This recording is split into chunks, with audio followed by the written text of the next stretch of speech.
அண்மைச் செய்தி. சிவகங்கை கல்குவாரி விபத்தில் பலி எண்ணிக்கை தற்போது 6ஆக உயர்ந்திருக்கிறது. சிங்கம்புணரி அருகே மல்லாக்கோட்டை கல்குவாரியில் பாறைகள் சரிந்ததில் பலியானோர் எண்ணிக்கை 6ஆக உயர்ந்திருக்கிறது. கல்குவாரியில் பாறைகள் சரிந்ததில் சம்பவ இடத்திலேயே 5 பேர் பலியானார்கள். தற்போது சிகிச்சையில் இருந்த ஒருவரும் உயிரிழந்திருக்கிறார். அண்மைச் செய்தியாக பார்க்கிறோம். விவரங்களை செய்தியாளர் சுந்தர் வழங்கிட கேட்கலாம். சுந்தர், வணக்கம். தற்போது உயிரிழந்திருக்கும் நபரின் விவரங்கள் என்னென்ன, மேலும் தகவல் என்ன? சிவகங்கை மாவட்டம் சிங்கமுனை அருகே பாத்தீங்கன்னா மல்லாக்கோட்டையில மேகா ப்ளூ மெட்டல் குவாரியில 400 அடி பள்ளத்துல வெடி வைப்பதற்காக கடந்த நேற்று முன்தினம் மே 21 துளையிட்ட போது பாறைகள் சரிந்ததுல 5 தொழிலாளர்கள் பலியானாங்க. இந்த நிலையில பாத்தீங்கன்னா தூத்துக்குடி மாவட்டம் எட்டயபுரத்தை சேர்ந்த மைக்கேல் என்ற தொழிலாளி படுகாயங்களுடன் மதுரை தனியார் மருத்துவமனையில சிகிச்சை பெற்று வந்தாரு. அவரு இன்னைக்கு சிகிச்சை பலனின்றி இன்று அதிகாலை 4:30 மணிக்கு உயிரிழந்திருக்காரு.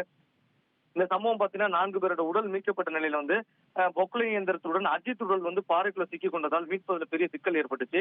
இதையடுத்து நெல்லை மாவட்டம் ராதாபுரத்திலிருந்து தேசிய மீட்பு படையினர் 30 பேர் வரவழைக்கப்பட்டனர்.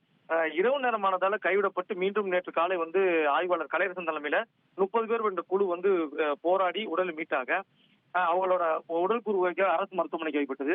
இந்த நிலையில பாத்தீங்கன்னா டிஎஸ்பி செல்வகுமார் தலைமையிலான எஸ்எஸ் கோட்டை தேவகோட்டை போலீசார் கல்குவாரி உரிமையாளர் மேகவரும் மீது வழக்கு பதிந்து விசாரித்து வருகிறார்கள்.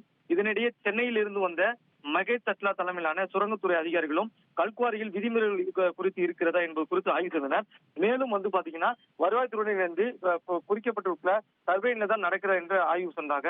இந்த நிலையில பாத்தீங்கன்னா குவாரியில பலி எண்ணிக்கை 6ஆக உயர்ந்திருக்குது. அதாவது தனியார் மருத்துவத்தில் அனுமதிக்கப்பட்ட மைக்கேல் என்பவரும் இன்று அதிகாலை 4:30 மணிக்கு உயிரிழந்தது என்பது குறிப்பிடத்தக்கது. உங்களுடைய தகவல்களுக்கு நன்றி சுந்தர்.